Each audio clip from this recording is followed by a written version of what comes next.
ஜனநாயகன் ஜனநாயகன் அந்த ட்ரெய்லருடைய என்னோட ஒப்பீனியன் தான் இங்கே ஷேர் பண்ண போகிறேன். விஜயோடைய கேரக்டர் பேர் தளபதி வெற்றி கொண்டான், கங்கை கொண்டான் சோழன், அந்த மாதிரி வெற்றி கொண்டான். இந்த பேர் தளபதி வெற்றி கொண்டான் இது பார்க்கும்போது எல்லா அரசியல் மேடையிலையும் விஜய் ஒரு விஷயம் ஒன்று சொல்லுவார். கான்ஃபிடென்ட்டா இருங்க, நல்லதே நடக்கும், வெற்றி நிச்சயம், வெற்றி நிச்சயம். அவர் அப்போவே இந்த கேரக்டருடைய பேரை தான் ஸ்டேஜில் சொல்லியிருப்பாரோ எனக்கு தோணுது. நான் அப்போ என்ன நினச்சேன்னா, வெற்றி நிச்சயம்னா அந்த ரஜினி பாட்டு வருமே, வெற்றி நிச்சயம் இது தெய்வ சத்தியம், அந்த பாட்டுடைய ஃபேன்னு, அதனால் அவர் அப்படி சொல்கிறாரு நான் நினச்சேன். இப்போ தான் எனக்கு புரியுது அது ஒரு கேரக்டருடைய பேர், அதனால தான் சொல்கிறாரு வெற்றி நிச்சயம். தமிழக வெற்றி கழகத்துடைய ஃப்ளாக் இருக்குல்ல, அதில் 2 யானை இருக்கும் பார்த்தீங்களா, அந்த 2 யானையுமே இந்த படத்துடைய ட்ரெய்லரில் ஒரு சிம்பாலிக்காக வரும். அநேகமாக இந்த சீன் ஒரு பெரிய மாசான ஒரு சீனாக இருக்கும். 2 யானையுடைய சிம்பிள் என்னென்னா ஸ்ட்ரென்த், பேலன்ஸ், யூனிட்டி. இந்த சீன் பார்த்தீங்கன்னா ஒரு அரசியல் சிம்பாலிக் சீன். ஏன்னா விஜய்க்கு பின்னாடி இருக்கிறது ஒரு பெரிய சன்செட். டிஎம்கே பார்ட்டி பார்த்தீங்கன்னா ஒரு உதயசூரியன் சன்ரைஸ், அண்ட் இதில் பார்த்தீங்கன்னா சன்செட் அண்ட் விஜய் உதயமாகி வர்ற மாதிரி ஒரு காட்சி. இந்த ட்ரெய்லரில் பார்த்தீங்கன்னா டிஎம்கேவை டைரெக்டாக எங்கேயுமே அட்டாக் பண்ணிட மாட்டாங்க, ஆனால் இன்டைரக்டாக நிறைய இடத்துல கை வச்சிருப்பாங்க. அதில் ஒன்று தான் இந்த சன்செட். இந்த கன் ஷாட் சீன் பார்க்கும்போது எனக்கு டக்குன்னு ஸ்டார் வார் ஞாபகம் வந்தது. அதே சமயத்தில் இந்த மூவியில் ஹை ஆக்டேன் ஆக்ஷன் சீக்வன்ஸ் நிறையா வச்சுருக்காங்க.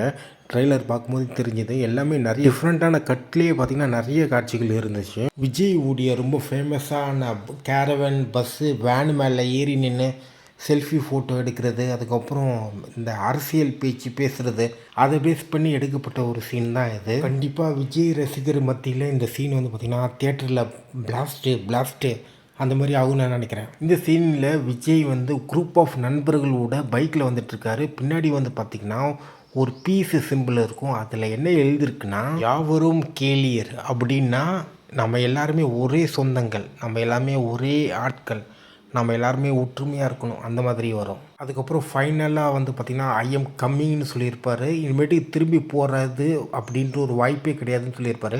இந்த சீனை எப்படி விஜய் ரசிகர்கள் கொண்டாடுவாங்க எனக்கு தெரியல. ஏன்னா இந்த டைலாகுக்கு இன்னொரு அர்த்தமும் இருக்குது. நான் இனிமேட்டுக்கு நடிக்க வர மாட்டேன், முழுக்க அரசியலுக்கு போக போகிறேன் அப்படின்ற ஒரு விஷயமும் இருக்குது. ஸோ அதான் சொன்னேன்.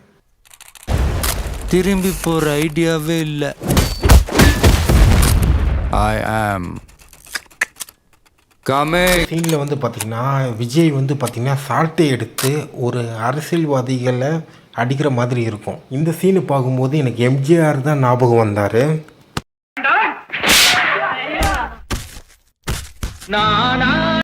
நான் ஆணையிட்டால் அது நடந்து விட்டால் அந்த சாங் தான் ஞாபகம் வருது. அந்த சாங்கில் வர எம்ஜிஆர் டிஎம்கே அப்போஸ் பண்ணுவார், அண்டு விஜயும் டிஎம்கே அப்போஸ் பண்ணி தான் இப்போது எலெக்ஷனே பண்ணுறாரு, அதாவது பாலிடிக்ஸ் பண்ணுறாரு. ஜனநாயகன் உடைய டைட்டில் கலர் பார்த்திங்கன்னா அம்பேத்கரை குறிக்குது. தமிழக வெற்றி கழகத்துடைய அரசியல் கொள்கையை பெரியார், அம்பேத்கர் அதுவும் சார்ந்தது. அண்ட் இந்த ப்ளூ கலர் அம்பேத்கரை வச்சு இது பண்ணியிருக்காங்க.